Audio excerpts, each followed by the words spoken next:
is out. Nick Vole brings us highlights from the last day. Tara Cox introduces us to a super senior. Amanda Richter helps say goodbye to 3 VPS legends. And student reporter Sergio Mayo shows us how students at his school are expressing themselves. Let's go inside Vancouver Public Schools.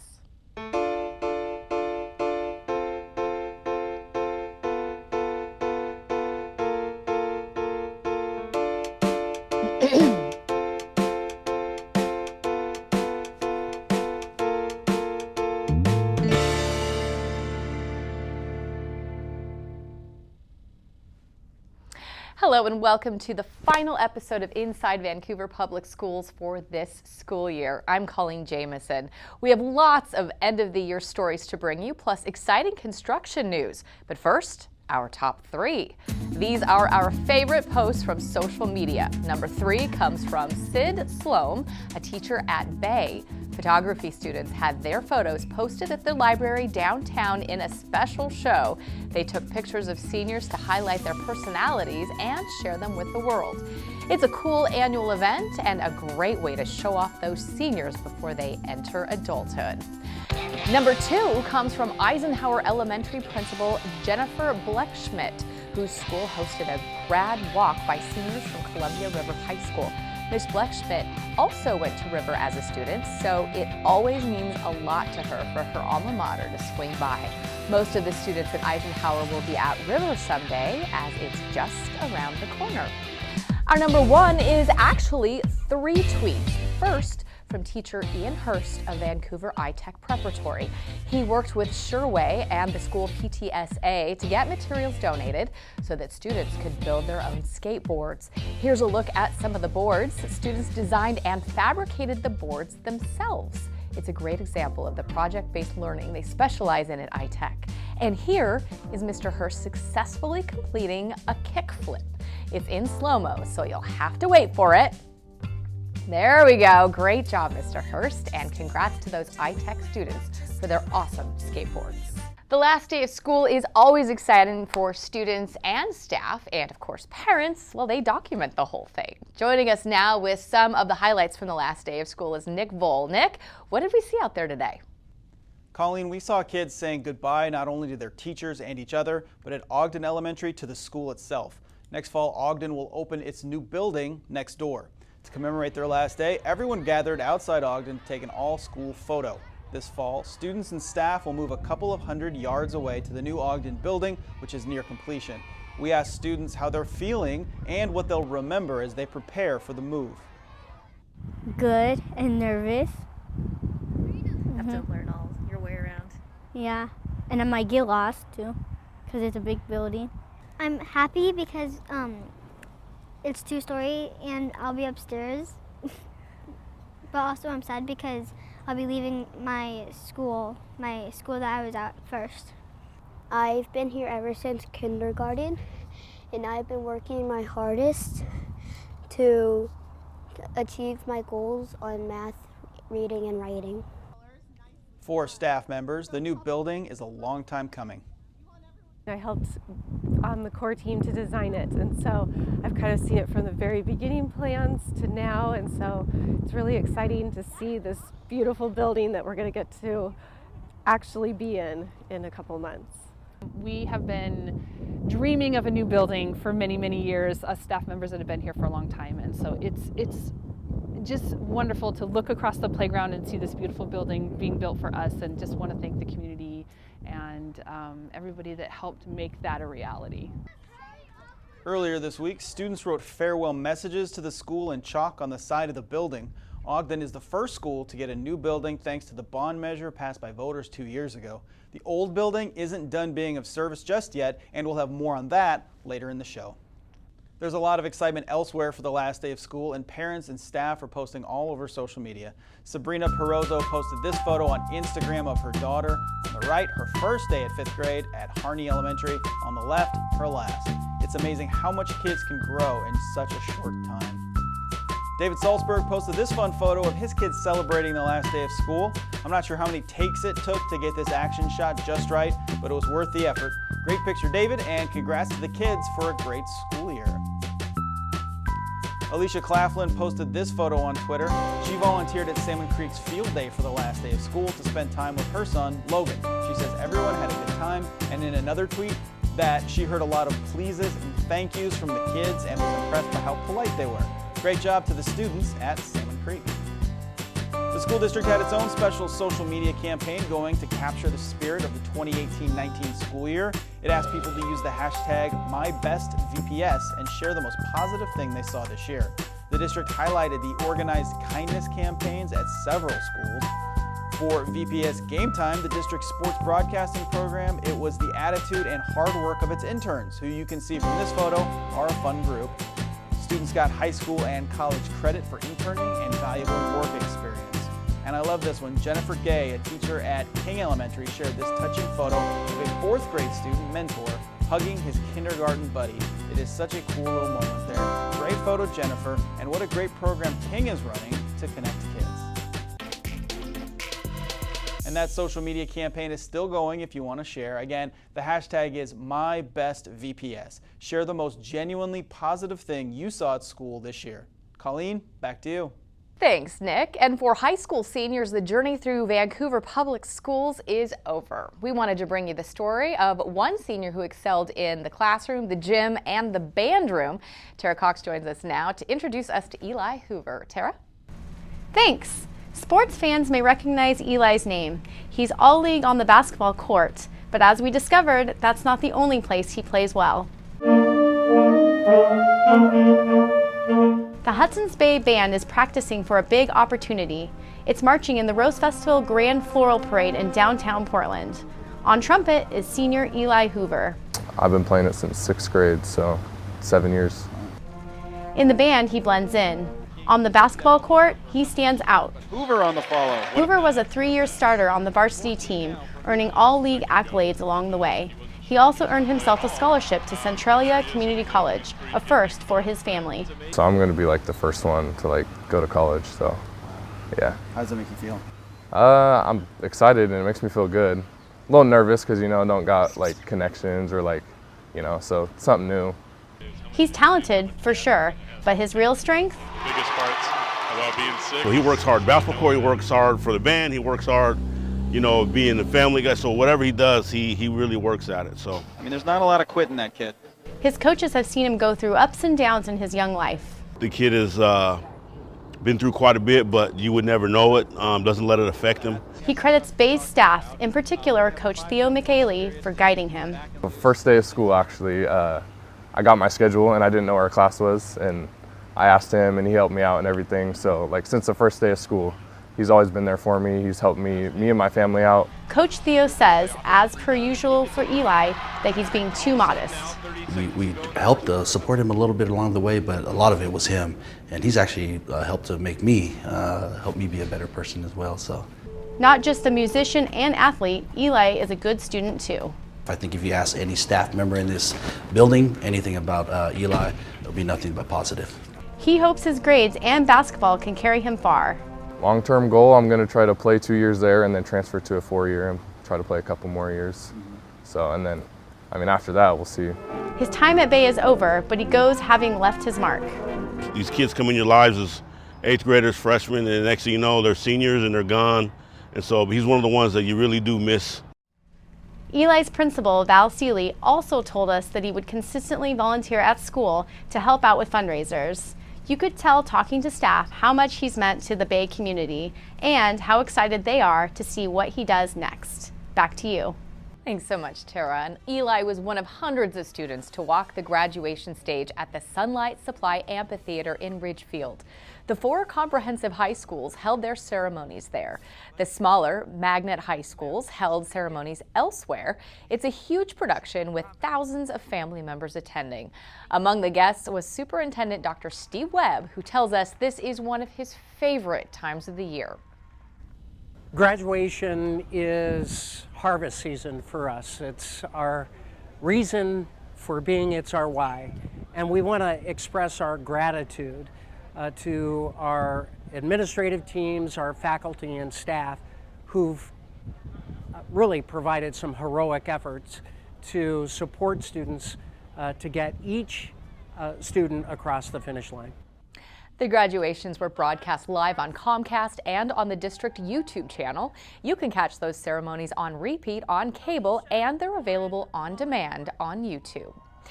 For seniors, it's all over. The same is true for retiring staff members. Amanda Richter joins us now with the story of 3 retirees who end their careers after helping to start something very special. Amanda? Thanks. Vancouver School of Arts and Academics is something of an anomaly. It's a public arts school, there are no sports, their approach to teaching and learning is not traditional. And that's exactly how the original staff wanted it to be. Now, 3 of them are retiring. If you've ever been to Vancouver School of Arts and Academics, you've met Deb Cushman. She's the smiling face at the front desk. It's always nice to welcome new people back. I love being involved, with everybody. I get a chance to meet the students and the parents and work with the teachers and all of the staff. Back in 1996, the building opened with Deb in the library, even though construction wasn't done. The electric saws were going all the time. There was sawdust everywhere, and it was August, so I couldn't turn the fan on because otherwise sawdust would blow every place. So that was an interesting experience. Deb has spent much of her life in this building. She was a student here back when it was Shumway Middle School. I keep thinking that's the room I had 9th grade social studies in, or that's the room I had home ec in, which is now the Black Box. Now, dude, just turn again. The Black Box Theater, formerly Deb's home ec room, is where Annie Aver teaches theater. Yeah, really go for it. She is also an original, part of the team that came up with its own way to teach students. She came to Vancouver from the East Coast to be part of something special. We knew it would work, but nobody else did. Their plan was to make art a part of everyday life for students, but not the only part. We really were not out to be a conservatory where we would make artists, because some would be artists, some would not. That meant a wide variety of classes for students, to find which art form was right for them. When we were originally designing this school, we had a long list of this is what it's not going to be, and out of that I think it came what this school is going to be. Back in '96, Jim Jeffers was asked to consult on technology for the new art school. The more I sat in there, the more I listened to him talk about the school, I was like, this is exactly the type of school that I would love to teach at, that I would love to work at. He was willing to teach anything, and getting hired was only the first hurdle. So I asked my daughter, who was in 3rd grade at that time when the school opened, or the year before the school opened, I said, I really want you to go to this school. Would you let Dad go to this school too and teach? And I got her permission.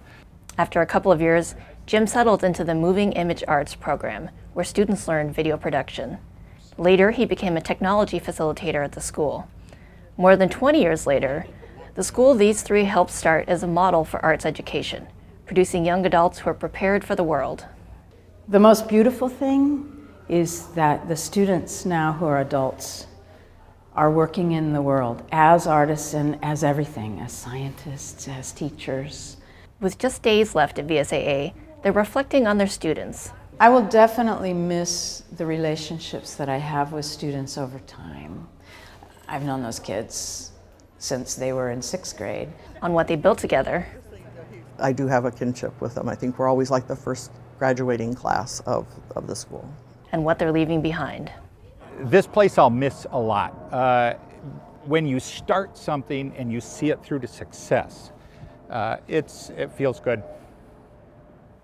All 3 retirees are artists. Jim with video, Annie with acting, and Deb writes children's stories. Those pursuits make this only a semi-retirement, and they all plan to stay near the school, volunteering and attending shows. Back to you.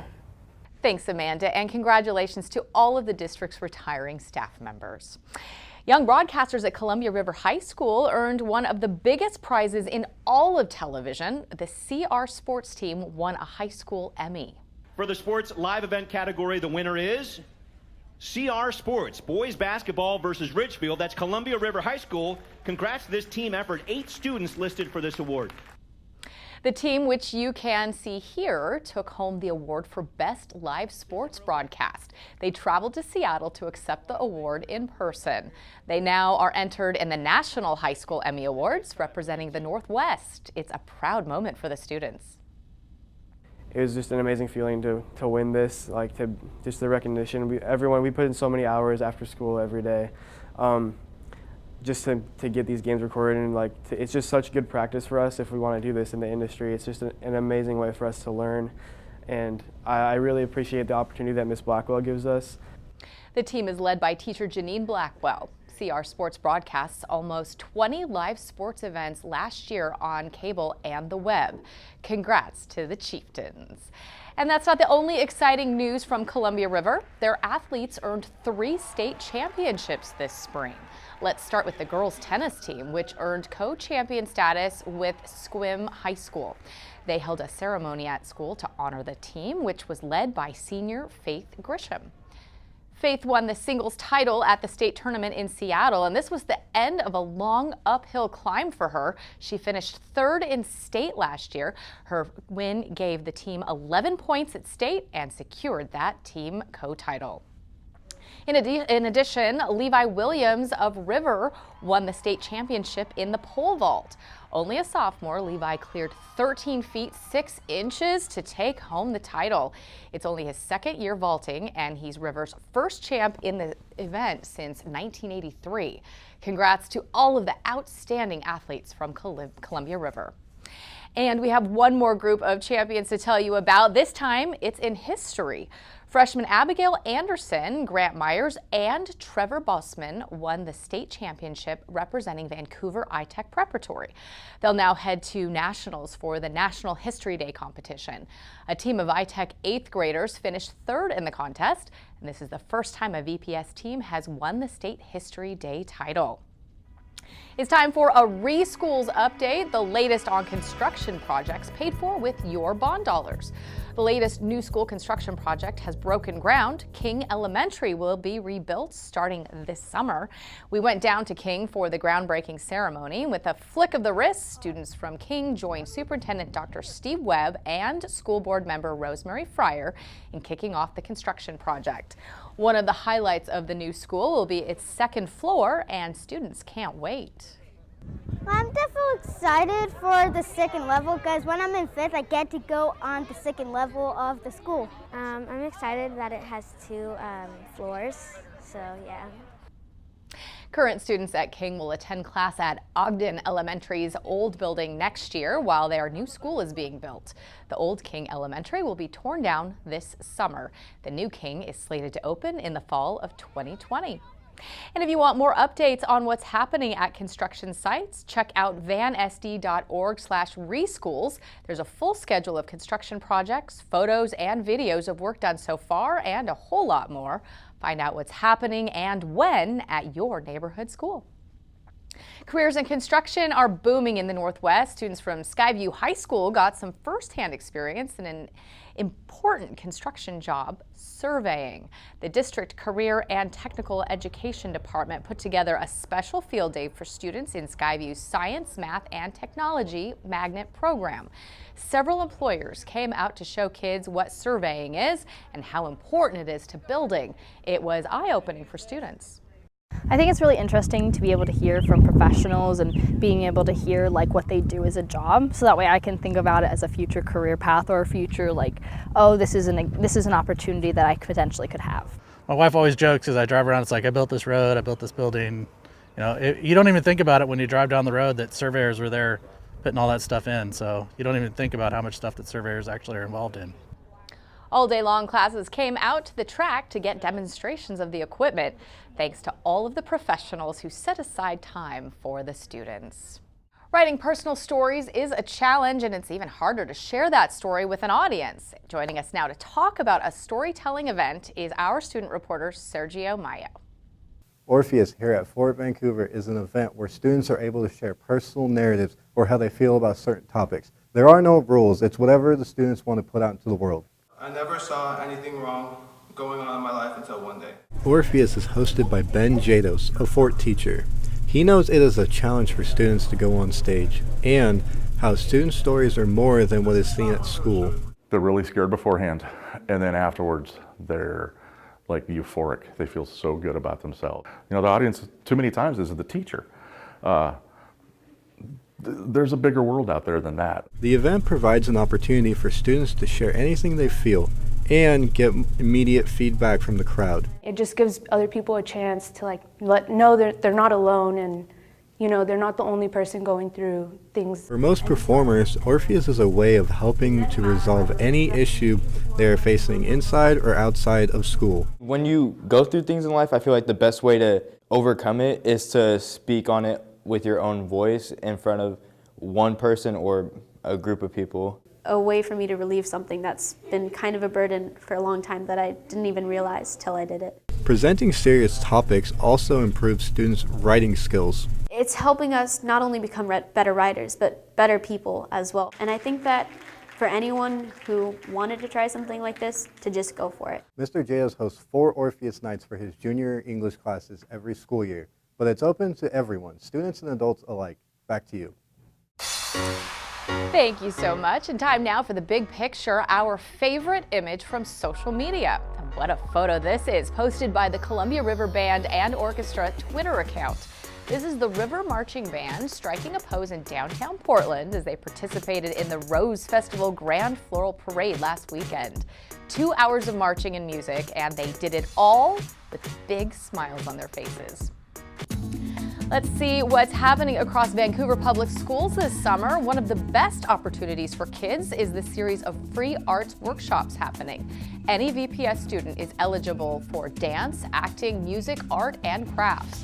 There are lots of chances, but you need to sign up right now. Just head to the district website on your screen. You can see it right there, vansd.org/2019 Summer Arts Workshops. It's first come, first served, so make sure you head there right away. This is the final regular edition of our show for the school year. On behalf of myself, Nick Vole, Tara Cox, Amanda Richter, and Sergio Mayo, thank you so much for watching. And until next year, I'm Coleen Jamison.